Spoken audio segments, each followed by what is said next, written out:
ప్రియమైన వాళ్ళారా, ప్రభు యేసుక్రీస్తు నామంలో ఈ యొక్క ఉదయకాల సమయాన మీ అందరికీ నా హృదయపూర్వక వందనాలు తెలుపుకుంటున్నాను. ఈ రోజంతా కూడా మీ చేయబడిన విషయాల్లో దేవుని హస్తము మీకు తోడయుండి మిమ్మల్ని మీకు జయాన్ని కలుగజేయను గాక. ప్రియ యెషయా గ్రంథము 62వ అధ్యాయము 4వ వచనం సెలవిస్తుంది, యెహోవా నిన్ను గూర్చి ఆనందించుచున్నాడు అనేటువంటి మాటను చదువుతున్నామండి. ప్రియమైన బిడ్డలారా, ఈరోజు ఉదయకాల సమయాన దేవుడు నన్ను చూసి అంటున్నాడు, నేను నిన్ను గూర్చి ఆనందించుచున్నాను అని చెప్పి అంటున్నాడు. ప్రియమైన బిడ్డలారా, దేవుడు ఒక మనిషి యొక్క జీవితంలో ఒక వ్యక్తిని గురించి ఆయన సంతోషపడ్డాడంటే ప్రియ ఎలాగా హెచ్చించబడతాడు అనేటువంటి దానికి మంచి ఉదాహరణము దావీదుని గురించి మనం చెప్పొచ్చు. దావీదు గొర్రెల కాపరిగా ఉన్నాడు. ఒకవైపు చూస్తే తన సహోదరులు సంబంధమే లేకుండా ఆయన్ని విరోధించుకుంటున్నారు, గద్దిస్తున్నారు. తన తండ్రి అయితే ఆయన మర్చిపోతున్నాడు.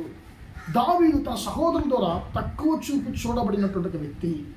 ప్రియమైన బిడ్డలారా, కానీ దావీదు యొక్క వ్యక్తిగత జీవితం తీసుకుంటే ఆయన దేవునితో ఐక్యత కలిగి జీవించినటువంటి ఒక వ్యక్తి.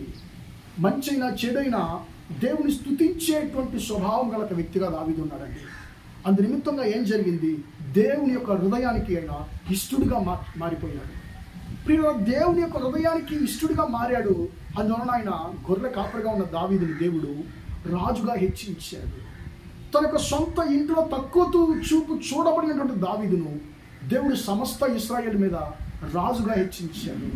దావీదు యొక్క జీవితము అందరూ ఆశ్చర్యపడేటువంటి విధానంలో దేవుడు మార్చాడు. ప్రియ గొలియాతు మీద నేను యుద్ధానికి వెళ్తానని చెప్పి అన్నప్పుడు అసలు నీకు ఏ రాజు చిన్నాడు అని చెప్పి సౌలు రాజు అంటున్నాడు. నీకు అసలు ఏం కుదరదు, నీకు తెలియదని చెప్పి అంటున్నాడు.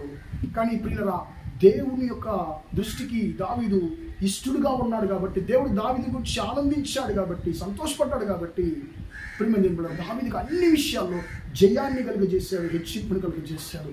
ఆ దేవుడి యొక్క ఉదయకాల సమయాన నిన్ను గురించి ఆయన అంటున్నాడు, నేను నిన్ను గురించి ఆనందించుచున్నాను. నువ్వు నా హృదయానికి ఇష్టడవు, నువ్వు నా హృదయానికి ఇష్టరాలవు, నా కుమారుడు నా కుమార్తె. నేను ఖచ్చితంగా మర్చిపోను, నేను హెచ్చిస్తాను.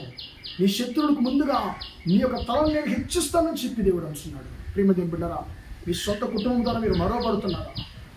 మీ తోడబుట్టినవారు దేవ ప్రియులారా, మీరు విసర్జించబడుతున్నారా? ప్రతి స్థలంలో మీకు అపజయం కలుగుతుందా? ఈ ఉదయకాల సమయాన దేవుడు అంటున్నాడు, నేను నిన్ను గురించి ఆనందించుచున్నాను. ఖచ్చితంగా నేను నిన్ను హెచ్చించే దేవుడు నీతో ఉన్నాను. ఖచ్చితంగా నీ తలను నేను హెచ్చిస్తానని చెప్పి దేవుడు అర్థం చేస్తాను. ప్రార్థన చేద్దామా? ప్రేమగల మా తండ్రి, దయగల దేవా, ఇంతవరకు మాటలు విన్న తండ్రి, మీ బిడ్డలు మీరు దీవించండి, ఆశీర్వదించండి అయ్యా. యెహోవా నిన్ను గురించి ఆనందించుచున్నాడు అన్నమాట ప్రకారం అయ్యా. నువ్వు దావీదుని గురించి తండ్రి ఆనందించావు కాబట్టి ఆయన హెచ్చించావయ్యా. శత్రువులకు ముందుగా, తన యొక్క ఇంటి వారికి ముందుగా తండ్రి ఆయన హెచ్చించిన దేవుడు. నీ బిడ్డలు కూడా తండ్రి ఏ స్థలాల్లో తండ్రి సిగ్గుపరచబడుతున్నారు, విసర్జించబడుతున్నారో ఆ స్థలాలన్నింటిలో తండ్రి మీ బిడ్డలు మీరు దీవించి ఆశీర్వదించండి అయ్యా. ఈరోజంతా కూడా తండ్రి మీ బిడ్డలు చేసే అన్ని విషయాలు మీ హస్తం తోడిన వాళ్ళని ఆశీర్వదించమని యేసయ్య నామములో ప్రార్థించడి వేడుకొంచున్నాను తండ్రి. ఆమేన్, ఆమేన్. ప్రియమైన వాళ్ళారా, దేవుడు దీవించి ఆశీర్వదించును గాక. Praise the Lord, praise the lord.